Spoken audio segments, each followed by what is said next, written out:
Bon bah on se retrouve pour un autre format. Après avoir parlé des différents facteurs de l'augmentation du transport, voici maintenant les conséquences.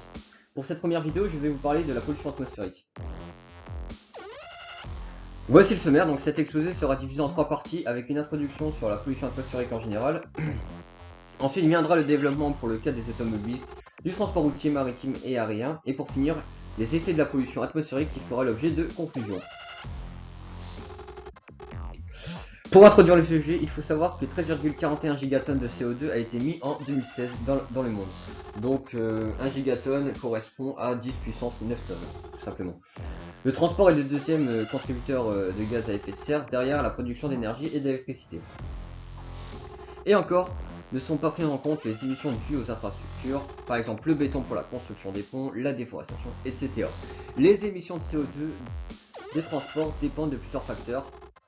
La distance totale parcourue, le nombre de passagers par véhicule, le carburant utilisé ou encore le type de trajet.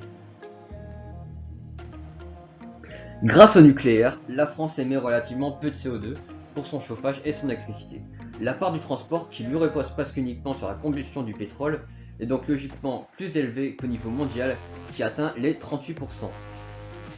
Cette part ne cesse de s'accroître alors que les autres secteurs ont fait les efforts, les normes sur les carburants de plus en plus strictes et les progrès notables de la part des constructeurs ne parviennent toujours pas à compenser la hausse du trafic.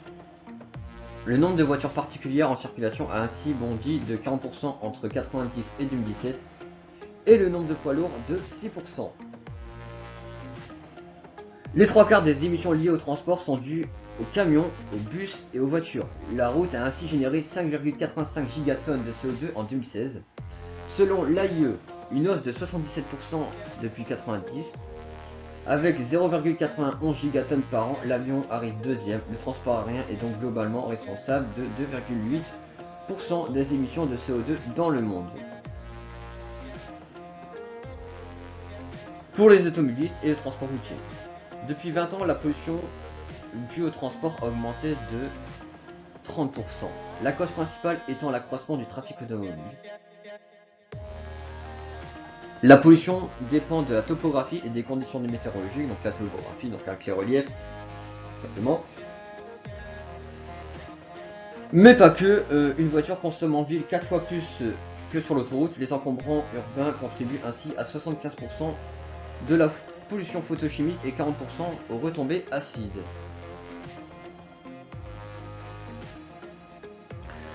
Selon un sondage d'Ipsos, les citadins se montrent très sensibles à la pollution, puisque 66% des personnes interrogées ont le sentiment que la qualité de l'air dans leur ville s'est plutôt détériorée ces dernières années.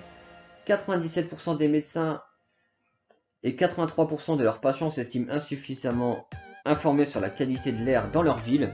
20% des citadins ont déjà souffert personnellement de troubles de la santé liés à la pollution de l'air.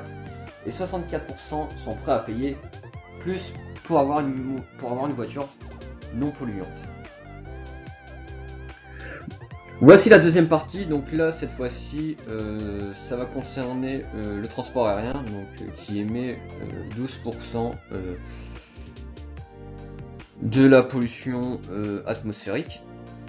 Donc pour comparer l'impact climatique des différents modes de transport, les chiffres les plus utilisés sont ceux en émissions de CO2 par voyageur au kilomètre, c'est-à-dire les émissions pour une personne parcourant 1 km grâce à ce mode de déplacement.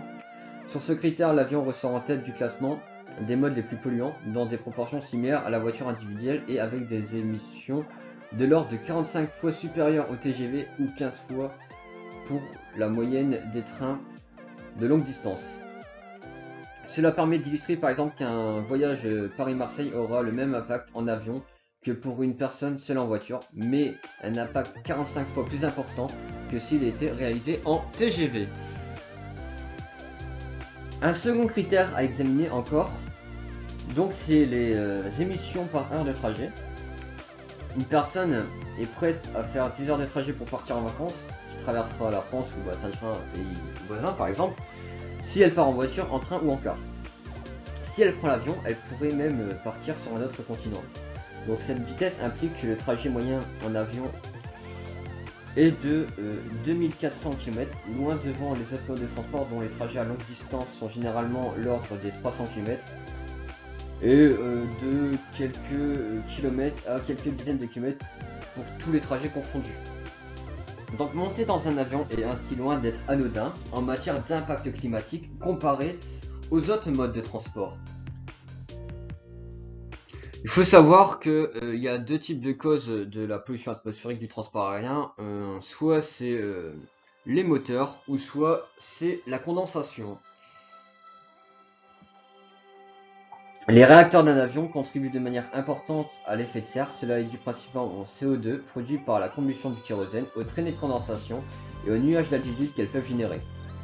Les traînées rejettent ainsi de l'oxyde d'azote. Le CO2 émis du transport aérien correspond à 4% des émissions mondiales.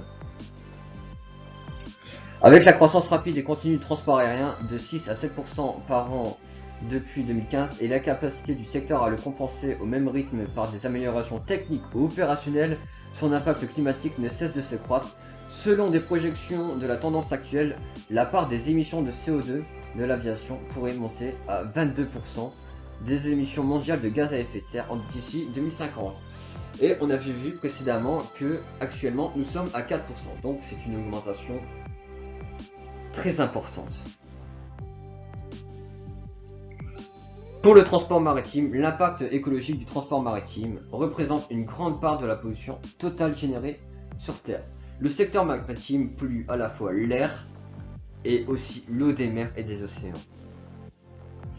Tous les navires de commerce sont compris dans le secteur du transport maritime, mais il faut distinguer le transport de passagers et le transport de fret. Dans un cas, celui qui paie monte sur le bateau, pas dans l'autre cas. L'un tient de son confort, l'autre tient à son profit.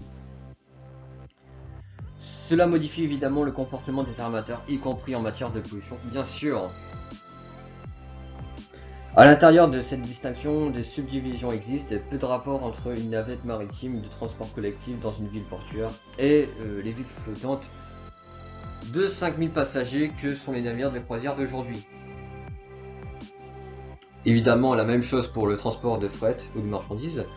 Un petit roulis de Méditerranée n'est guère comparable aux porte-conteneurs qui sillonnent les océans. L'OMI, donc c'est l'Organisation Maritime Internationale, estime que les émissions de dioxyde de carbone provenant du transport maritime en 2000 étaient égales à 2,2% des émissions mondiales dues à l'activité humaine et s'attend à ce qu'elle augmente de 50 à 250% d'ici 2050 si aucune mesure n'est prise. En Europe, il y a 50 000 morts par an dues à la pollution atmosphérique du transport maritime. Et dans le monde, en 2015, 932 millions de tonnes de CO2 a été rejeté. Le gaz des échappements des navires sont une source importante de pollution atmosphérique, tant pour les polluants classiques que pour les gaz à effet de serre. En effet, les navires utilisent un fioul lourd et non raffiné, beaucoup moins cher que le fioul automatique ou domestique, et aussi il est non taxé. Cette matière pâteuse doit être réchauffée pour pouvoir alimenter les moteurs des navires. Ce fioul contient une grande quantité de soufre rejeté dans les fumées sous forme de dioxyde de soufre, qui est malheureusement corrosif et toxique.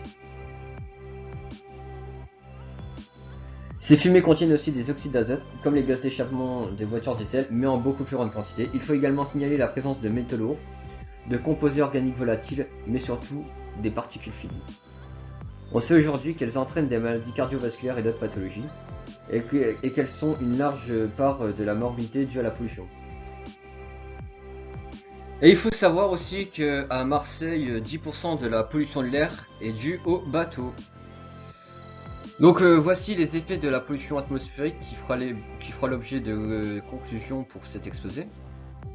Donc comme on l'a dit auparavant, pour le transport maritime et routier, il y a des pathologies cardiovasculaires, donc par exemple l'infarctus de la myocarde, l'angine de poitrine. Il y a aussi des pathologies respiratoires, par exemple l'asthme, tout. Ça peut aller jusqu'au au cancer du poumon. Pathologie du système reproducteur avec la baisse de la fertilité. Des autres pathologies, ça peut aller des maux de tête à l'irritation oculaire jusqu'aux jusqu'aux perturbations du système nerveux. Ensuite, ça peut concerner aussi l'environnement avec le dérèglement climatique, avec la perturbation de la faune, des pluies acides, l'altération des végétaux et de la biodiversité, la dégradation du bâti et la contamination des sols et de l'eau. Donc voilà, je pense que j'ai à peu près tout dit. Donc merci de m'avoir écouté et je vous dis à la prochaine pour une prochaine vidéo qui sera sur la pollution sonore.